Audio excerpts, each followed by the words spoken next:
Bonjour à toutes et bonjour à tous, ici c'est Piv, bienvenue aujourd'hui pour une vidéo un peu spéciale, et oui, encore une vidéo un peu spéciale, vous allez me dire, mais oui, mais celle-là, elle est d'autant plus que c'est la première d'une série que je vais commencer aujourd'hui avec vous, une série que j'appellerai à la découverte des maps. En effet, plusieurs fois je me suis aperçu que beaucoup de nos membres avaient des difficultés avec des cartes qu'ils ne connaissaient pas, moi le premier d'ailleurs, et effectivement je trouve que quand on connaît une map et quand on en maîtrise à peu près toute sa vision, toute sa clarté, tous ces trucs et astuces, je pense qu'on a beaucoup plus de facilité à jouer et qu'on est beaucoup plus à l'aise quand on part en match. Donc je me suis dit que ce serait sympa en fait qu'on voie tous ensemble un peu ces cartes sur lesquelles on joue et qu'on les analyse un petit peu en profondeur pour qu'on puisse bien s'amuser tout simplement. Alors pour cette première j'ai choisi une carte bien connue puisque ça doit sans doute être la carte qui est la plus jouée sur SC2. Il s'agit de Caverne Xel'Naga. Donc c'est une map qui a été créée par Blizzard, et oui, qui était déjà là au moment de sa bêta. Et c'est une map qui est toujours dans le map pool du ladder. Et c'est une map 1v1. C'est une map même qu'on peut considérer comme miroir, puisque à partir de ce point-là, vous voyez qu'on a quand même une assez bonne symétrie entre les deux parties. Alors, je disais justement que c'était une map 1v1. Donc on a uniquement deux positions pour lesquelles on peut apparaître en début de partie. Celle en bas à gauche, la position numéro 1, et celle en haut à droite, la position numéro 2. Alors, tout d'abord, déjà, c'est important de savoir qu'il n'y a que deux positions sur lesquelles on peut aller. Ça veut dire que vous savez directement où est-ce qu'est votre ennemi. Si vous êtes là, évidemment, il va apparaître de l'autre côté ici. Ça peut avoir son importance sur la proportion des cheese en fait. Surtout les cheese en début de partie. Par exemple, le six pool. Puisqu'en fait, votre adversaire n'aura pas besoin d'aller scouter différentes positions pour savoir où vous êtes. Il sait exactement où vous êtes. Et avec un six pool, il va lancer sa pool, il va balancer ses zerglings directement ici, et vous allez devoir le contrer. Donc ça lui permet d'avoir plus de chances de réussir en fait son cheese. Donc il faut savoir, dans les maps 1v1 uniquement, vous n'avez que deux positions de départ. La proportion au cheese est normalement plus importante parce que la proportion de pouvoir les réussir est plus importante.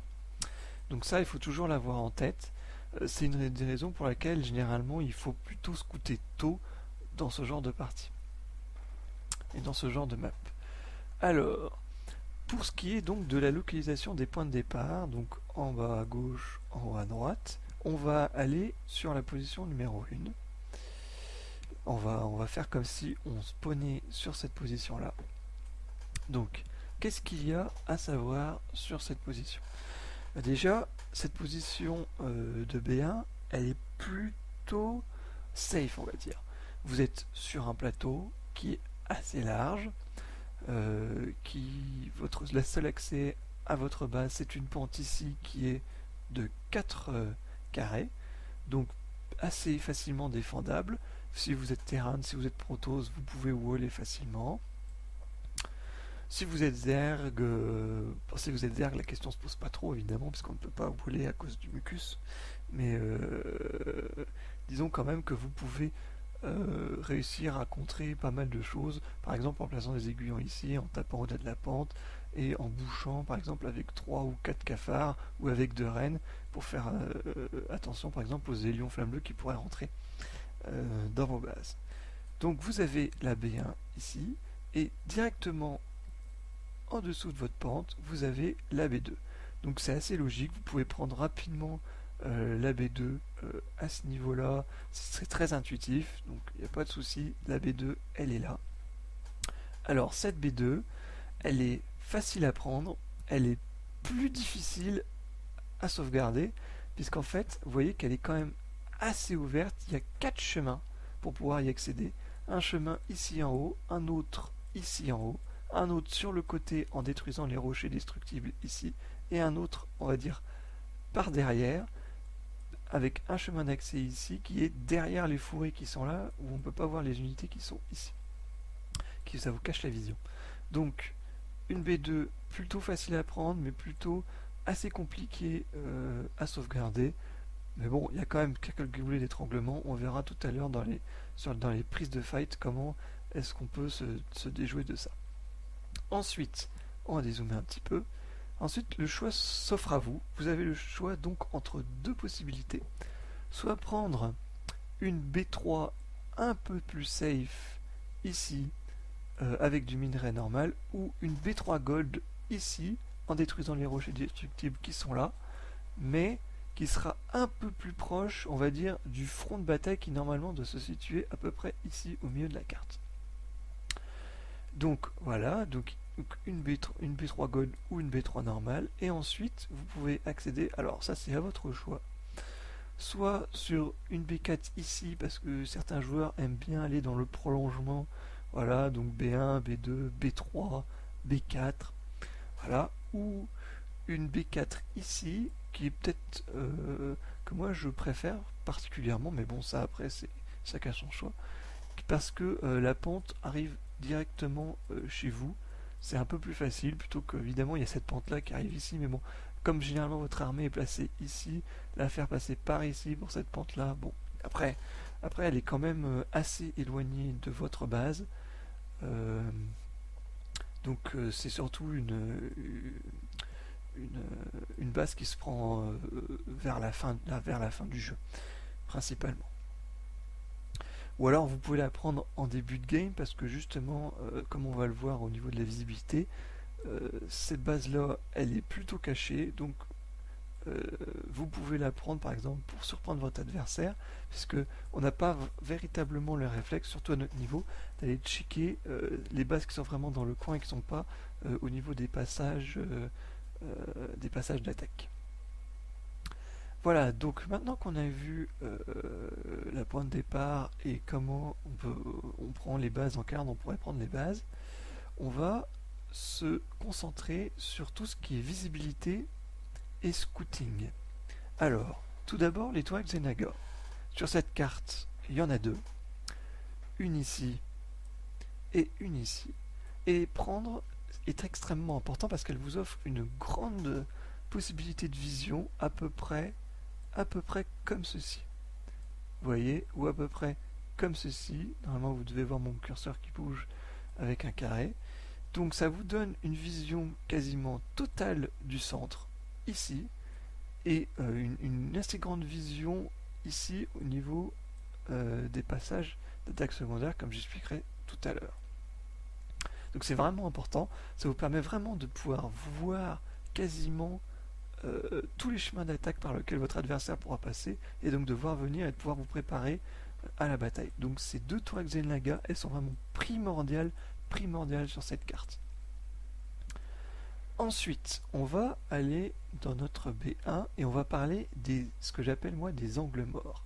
En fait, les angles morts, moi j'appelle ça des angles morts parce que ce sont des positions de cartes que vous ne voyez pas au début, surtout, et qui va être la proportion à faire des petits coups fourrés pour votre adversaire ou pour vous-même, tout dépend dans quelle stratégie vous voulez vous orienter. Alors, au niveau de votre B1, quand vous prenez votre B1, vous avez votre B1 qui est ici.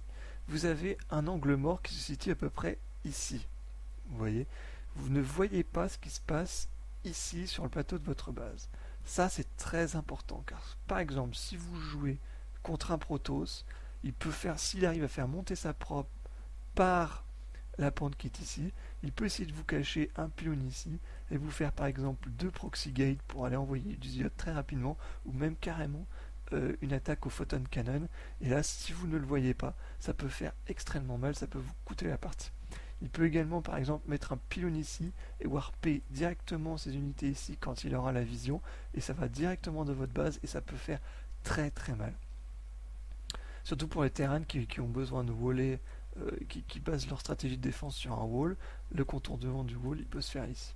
Si vous êtes Terran, ou si vous jouez contre un Terran, on peut débarquer ses troupes ici avec un Medivac sans que votre adversaire ou sans que vous le voyez et venir directement attaquer la base. Ça peut faire très très mal également. Le canal de Nidus aussi préférentiellement, mais bon, il arrive plus tard quand même dans la partie. Mais bon, si votre adversaire n'a pas mis de bâtiment ici, n'a pas d'unité ici, vous pouvez tout à fait mettre un canal de Nidus ici. Il ne pourra pas le voir avant qu'il sorte. Et une fois qu'il est sorti, et ben, c'est la fête à la maison et vous pouvez arriver ici, c'est très facile. Donc voilà pour les petits angles morts au niveau de votre B1. Et au niveau de votre B2, vous en avez un également qui est important, c'est ici. Vous voyez, ici, il y a les fourrés, ça vous empêche de voir ce qui se passe de ce côté-là. Et ça, c'est important parce que ce chemin-là, il va directement au niveau des drones de votre B2. Alors, dans ces cas-là, si c'est vous qui êtes en défense ici, il est important d'avoir la vision de ce côté-là pour voir ce qui peut vous arriver. Si vous êtes Zerg, mettre un Overlord ici, ça peut être sympathique. Si vous êtes Protoss ou Terran, mettre des pylônes ou des supply dépôts, voire carrément en mettre deux pylônes ou deux supply dépôts pour défendre, ou un centre technique qui fait également une bonne case, les deux cases ici, qui empêchent de pouvoir passer. Parce que si vous êtes attaquant, vous pouvez profiter de ces fourrés ici pour justement faire un coup avec par exemple des tourmenteurs flammes bleues, aller dans la base, ou des speedling binding, aller dans la base et taper les probes qui sont là, ça peut faire très très mal, et parfois même pouvoir essayer de remonter ici par ce côté là et aller dans la B1, et alors là ici c'est la fête. Voilà, je pense que c'est tout pour les problèmes de visibilité. Oui, il y a des fourrés qui sont là aussi, généralement ils sont peu utilisés, puisque cette base là elle est souvent peu prise et uniquement lors des long games. Donc si vous arrivez dans une long game, évidemment vous pouvez surprendre votre adversaire en faisant un petit run by par là. Ça peut toujours être utile si votre adversaire a pris cette base là. Si c'est vous qui l'avez prise, évidemment, vous êtes quasiment safe puisque c'est cette porte là que vous protégez.